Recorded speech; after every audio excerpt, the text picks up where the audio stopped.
This is Audiobook Caboodle YouTube channel. Click on the subscribe button and listen unlimited audiobooks anytime, anywhere. Married Love by Mari Stopes.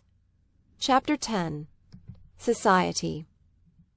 Love is fed not by what it takes, but by what it gives, and that excellent dual love of man and wife must be fed also by the love they give to others. Edward Carpenter. Man, even the commonplace modern man, is romantic. He craves consciously or unconsciously for the freedom, the beauty, and the adventure which his forefathers found in their virgin forests.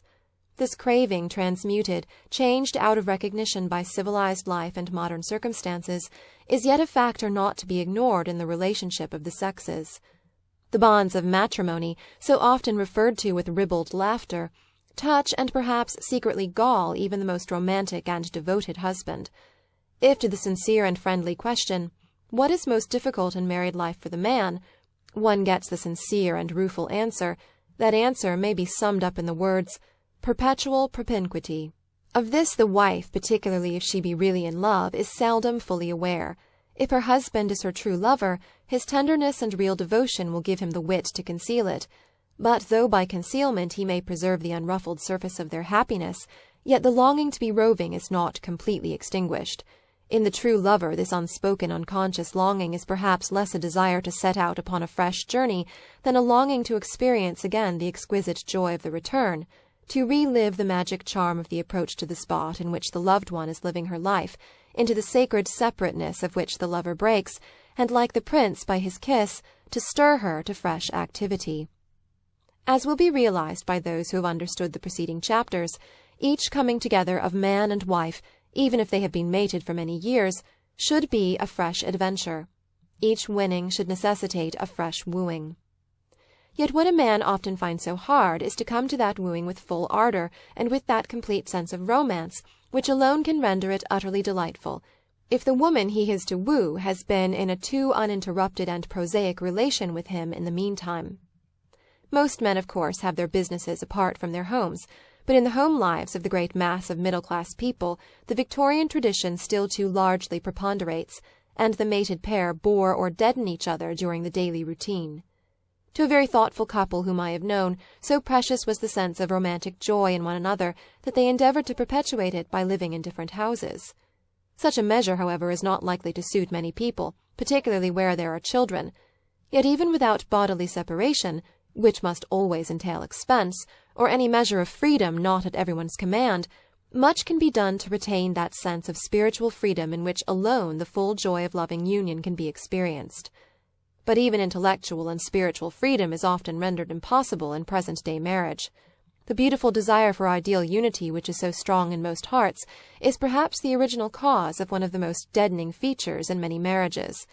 In the endeavor to attain the ideal unity, one or other partner consciously or unconsciously imposes his or her will and opinions first upon the wife or husband, and then upon the children as they grow up. The typical self-opinionated male which this course develops, while a subject for laughter in plays and novels, a laughter which hastens his extermination, is yet by no means extinct. In his less exaggerated form such a man may often be an idealist, but he is essentially an idealist of narrow vision. The peace, the unity for which he craves is superficially attained, but it takes acuter eyes than his to see that it is attained not by harmonious intermingling, but by superposition and destruction. I have known a romantic man of this type, apparently unaware that he was encroaching upon his wife's personality, who yet endeavored not only to choose her books and her friends for her, but prohibited her from buying the daily newspaper to which she had been accustomed for years before her marriage, saying that one newspaper was enough for them both, and blandly ignoring the fact that he took it with him out of the house before she had an opportunity of reading it. This man posed to himself more successfully than to others, not only as a romantic man, but as a model husband, and he reproached his wife for jeopardizing their perfect unity whenever she accepted an invitation in which he was not included. On the other hand, in homes where the avowed desire is for the modern freedom of intellectual life for both partners, there is very frequently a bickering, a sense of disharmony and unrest that dispels the peace and the air of restful security which is an essential feature of a true home. It is one of the most difficult things in the world for two people of different opinions to retain their own opinions without each endeavoring to convert or coerce the other, and at the same time to feel that same tender trust in the judgment of the other that each would have felt had they agreed. It takes a generous and beautiful heart to see beauty and dignity in the attitude of a mate who is looking at the other side of a vital question. But the very fact that it does take a beautiful and generous heart to do this thing proves it well worth the doing. If the easier way is chosen and the two mutually conceal their views when they differ, or the stronger partner coerces the weaker into hiding those traits which give personality to an individual, the result is an impoverishing of both, and through that very fact, an impoverishment, a lowering of the love which both sought to serve. In marriage each one dreams that he will find the understander, the one from whom he may set out into the world in search of treasures of knowledge and experience, and before whom the spoils may be exhibited without thought of rivalry, and with the certainty of glad appraisal. Treasures dear to our own hearts but of no value to others should here find appreciation, and here the tender supersensitive germ of an idea may be watered and tended till its ripe beauty is ready to burst upon the world. As marriage is at present, such tenderness and such stimulating appreciation is much more likely to come from the woman to the man and his work than from the man to the woman. For too long have men been accustomed to look upon woman's views, and in particular on her intellectual opinions, as being something demanding at the most a bland humouring beneath the kindest smiles. Even from the noblest man, the woman of sensitive personality today feels an undercurrent as of surprised congratulation when she has anything to say worth his serious attention outside that department of life supposed to belong to her sphere. Thus man robs his wedded self of a greatness which the dual unity might reach. But in marriage the mutual freedom and respect for opinion, vitally important though it be, is not sufficient for the full development of character. Life demands ever-widening interests. Owing partly to the differentiation of many types of individuals, due to the specialization of civilization, which interests thoughtful individuals, and partly to the transmutation of his old vagrant instinct, man increasingly desires to touch and to realize the lives of his fellows. In the lives of others, our hearts and understanding may find perpetual adventures into the new and strange. Individual human beings, even the noblest and most complex yet evolved, have but a share of the innumerable faculties of the race. Hence, even in a supremely happy marriage, which touches, as does the mystic in his raptures, a realization of the whole universe, there cannot lie the whole of life's experience.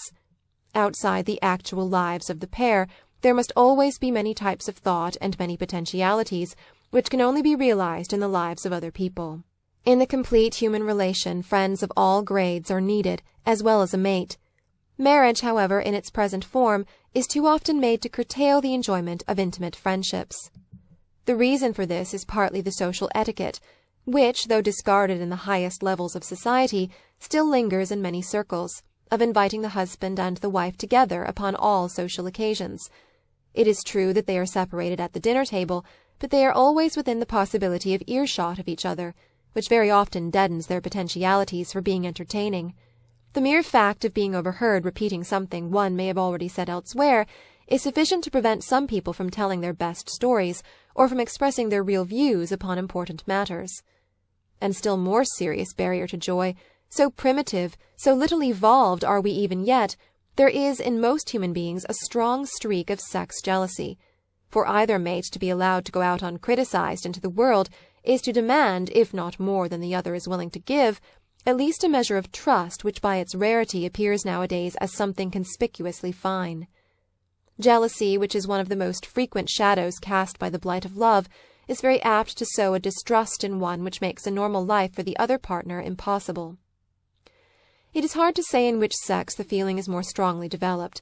It takes special forms under different circumstances, and if a nature is predisposed towards it, it is one of the most difficult characteristics to eradicate.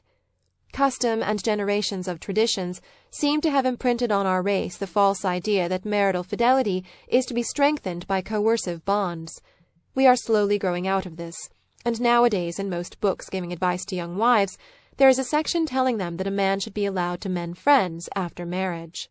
But this is not enough. There should be complete and unquestioning trust on both sides. The man and the woman should each be free to go unchallenged by a thought on solitary excursions, or on visits, weekends, or walking tours, without the possibility of a breath of jealousy or suspicion springing up in the heart of one or the other. It is true that many natures are not yet ready for such trust, and might abuse such freedom. But the baser natures will always find a method of gratifying their desires, and are not likely to err a more in trusted freedom than they would have inevitably done through secret intrigues if held in jealous bondage. While on the other hand, it is only in the fresh, unsullied air of such freedom that the fullest and most perfect love can develop. In the marriage relation it is supremely true that only by loosening the bonds can one bind two hearts indissolubly together. When they are sometimes physically apart, married lovers attain the closest spiritual union. For with sensitive spirits, and they are the only ones who know the highest pinnacles of love, periods of separation and solitude can be revivifying and recreative. So great is the human soul that some of its beauty is hidden by nearness. It needs distance between it and the beholder to be perceived in its true perspective.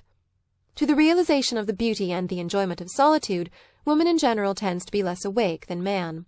This perhaps is due to the innumerable generations during which the claims of her children and of domestic life have robbed her of nature's healing gift. Although it is merely incidental to the drama, yet to me the most poignant thing in Synge's beautiful play Deirdre is that she could feel inevitable tragedy when the first thought of something apart from herself crosses her lover's mind. Deirdre and her lover had been together for 7 years in an unbroken and idyllic intimacy, and she feels that all is finished, and that her doom, the knell of their joy, had struck, when for the first time she perceived in him a half-formed thought of an occupation apart from her. This ancient weakness of her sex must be conquered, and is being conquered by the modern woman. While modern marriage is tending to give ever more and more freedom to each of the partners, there is at the same time a unity of work and interest growing up which brings them together on a higher plane than the purely domestic one which was so confining to the women and so dull to the men. Every year one sees a widening of the independence and the range of the pursuits of women, but still far too often marriage puts an end to women's intellectual life. Marriage can never reach its full stature until women possess as much intellectual freedom and freedom of opportunity within it as do their partners. That at present the majority of women neither desire freedom for creative work nor would know how to use it is only a sign that we are still living in the shadow of the coercive and dwarfing influences of the past. In an interesting article on woman's intellectual work, W. Thomas, 1907, Sex and Society, says, "The American woman, with the enjoyment of greater liberty, has made an approach toward the standards of professional scholarship, and some individuals stand at the very top in their university studies and examinations. The trouble with these cases is that they are either swept away and engulfed by the modern system of marriage, or find themselves excluded in some intangible way from association with men in the fullest sense, and no career open to their talents." He sees clearly that this is but a passing phase in the development of our society, and he advocates a wider scope for the play of married women's powers. The practice of an occupational activity of her own choosing, and a generous attitude towards this on the part of the man, would contribute to relieve the strain and make marriage more frequently successful. When woman naturally develops the powers latent within her, man will find at his side not only a mate, free and strong, but a desirable friend and an intellectual comrade. The desire for freedom, both for physical and mental exploration, and for experiences outside the sacred enclosure of the home, may at first sight appear to be conflicting and entirely incompatible with the ideal of closer and more perfect unity between the married pair. But this conflict is only apparent, though it is true that most writers have failed to realize this. Consequently, in some sections of the writing and teaching of these advanced schools, there are claims only for increased freedom, a freedom to wander at will, a freedom in which the wanderer does not return to his fixed center. On the other hand, there are those who realize principally the beauty of married unity, and concentrating on the demand for the unity and extremist stability on the part of the married pair, are very apt to ignore the enriching flow of a wide life's experiences. They try to dam up the fertilizing tide of life, and thus, though they are unconscious of what they are doing, they tend to reduce the richness and beauty of marriage. It is for the young people of the new generation to realize that the two currents of longing which spring up within them, the longing for a full life experience and the longing for a close union with a lifelong mate, are not incompatible, but are actually both essential parts of a more perfect and fuller beauty of the future that already seeks to find its expression in their lives. Ellen Key, Love and Marriage, seems to fear the widening of the married woman's life, and she writes as though the aspiration to do professional and intellectual work of a high order must dwarf and sterilize the mother in the married woman. She writes of a more northerly people, the Scandinavians, and it may be true of her countrywomen, I do not know, but it is not essentially and universally true. I am writing of the English of today, and though we also have among us that dwarfed and sterilized type of woman, she forms in our community a dwindling minority. The majority of our best women enter marriage and motherhood, or else long for a marriage more beautiful than the warped mockery of it that is offered them. As Mrs. Stetson says, Women and Economics, in the primal physical functions of maternity, the human female cannot show that her supposed specialization to these uses has improved her fulfillment of them, rather the opposite. The more freely the human mother mingles in the natural industries of a human creature, as in the case of the savage woman, the peasant woman, the working woman everywhere who is not overworked, the more rightly she fulfills these functions. The more absolutely the woman is segregated to sex functions only, cut off from all economic use and made wholly dependent on the sex relation as a means of a livelihood, the more pathological does her motherhood become. The overdevelopment of sex caused by her economic dependence on the male reacts unfavorably on her essential duties. She is too female for the perfect motherhood. The majority of our young women, I am convinced, have in them the potentiality of a full and perfected love. So, too, have the majority of our young men, for the best type of young man today is tired of polygamy. He has seen enough in his father's and friends' lives of the weariness of the sinister, secret polygamy that hides itself and rots the race under the protecting cloak of the supposed monogamy of our social system. But as things are at present in England, the young man who marries, however much he may be in love, is generally too ignorant, as has been indicated in the preceding chapters, to give his wife all her nature requires. Then, sooner or later, comes the sequence of disappointments which culminate in the longing for a fresh adventure. As one young husband said to me, "A decent man can't go on having unions with his wife when she obviously does not enjoy them, and so he is forced to go elsewhere. And they call us polygamists. We are not polygamists any longer, but marriage is a rotten failure," was his verdict. No, they are not polygamists, the finest young men of our present and the future. Most men today are not in their heart of hearts polygamists, in spite of all the outward signs to the contrary, in spite of the fact that so few of them have remained faithful to one woman. But they are ignorant of the sex laws and traditions, that sex knowledge which was the heritage of much less civilized tribes, and so they have trampled and crushed out the very thing for the growth of which their hearts are aching. Hence, secretly, for in a marriage that is at least superficially happy the man seldom does this openly, the man begins to crave for another type of society, and he goes elsewhere. Not, it is true, to find, or even in the hope of finding, what he would get from a perfect marriage, but often to satisfy in some measure that yearning for fresh experience, for romance, and for that sense of fusion with another in the romantic experience, which, even if it is only a delusion of the senses, is yet one of the most precious things life has to offer. It is hard, indeed in most cases it seems impossible, for a good woman to understand what it is that draws her husband from her. Restricted by habit and convention in the exercise of her faculties, she is unaware of the ever-narrowing range of her interest and her powers of conversation. The home life tends to become that of a fenced pond, instead of a great ocean with innumerable currents. From the restricted and fenced man's instinct is ever to escape. Man's opportunities for exploration in the cities are few, and the prostitute is one of the most obvious doors of escape into new experiences. Women feel a so righteous and instinctive horror of prostitution, and regarding it they experience an indignation so intense that they do not seek to understand the man's attitude. The prostitute, however, sometimes supplies an element which is not purely physical, and which is often lacking in the wife's relation with her husband, an element of charm and mutual gaiety in pleasure. If good women realized this, while they would judge and endeavor to eliminate prostitution no less strenuously, they might be in a better position to begin their efforts to free men from the hold that social disease has upon them.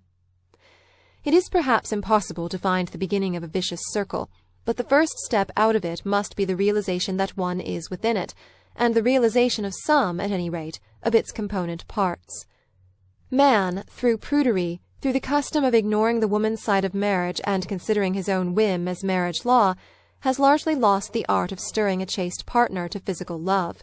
He therefore deprives her of a glamour, the loss of which he deplores, for he feels a lack not only of romance and beauty, but of something higher which is mystically given as the result of the complete union.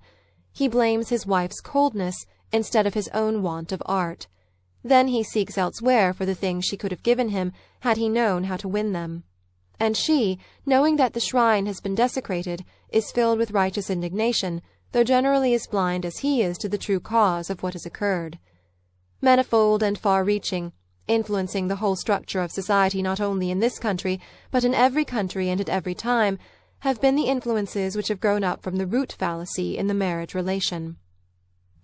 Then there is another cause for the dulling of a wife's bright charm, her inferior position in the eyes of the law. It is indeed a serious matter, as Jean Finot says, that under present conditions the mistress keeps certain liberties which are denied to married women. The past and its history have been studied by many, and we may leave it. What concerns the present generation of young married people is today and the future.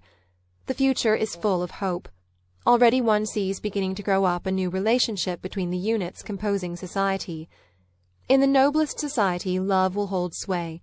The love of mates will always be the supremest life experience, but it will no longer be an experience exclusive and warped. The love of friends and children, of comrades and fellow workers, will but serve to develop every power of the two who are mates. By mingling the greatness of their individual stature, they can achieve together something that, had both or either been dwarfed and puny individuals, would have remained forever unattainable. The whole trend of the evolution of human society has been toward an increased coherence of all its parts, until at the present time it is already almost possible to say that the community has an actual life on a plane above that of all the individuals composing it, that the community, in fact, is a super-entity. It is through the community of human beings, and not in our individual lives, that we reach an ultimate permanence upon this globe. When our relation to the community is fully realized, it will be seen that the health, the happiness, and the consequent powers of every individual concern not only his own life, but also affect the whole community of which he is a member. The happiness of a perfect marriage, which enhances the vitality of the private life, renders one not only capable of adding to the stream of the life-blood of the community in children, but by marriage one is also rendered a fitter and more perfect instrument for one's own particular work, the results of which should be shared by society as a whole, and in the tempering and finishing of which society plays a part. Thus it is the concern of the whole community that marriage should be as perfect, and hence as joyous as possible, so that the powers which should be set free and created for the purpose of the whole community should not be frittered away in the useless longing and disappointment engendered by ignorance, narrow restrictions, and low ideals. In the world the happily mated pair should be like a great and beautiful light, a light not hid under a bushel, but one whose beams shine through the lives of all around them. This was Audiobook Caboodle YouTube channel presentation. For full audiobook, check out our playlist section. Links in description below.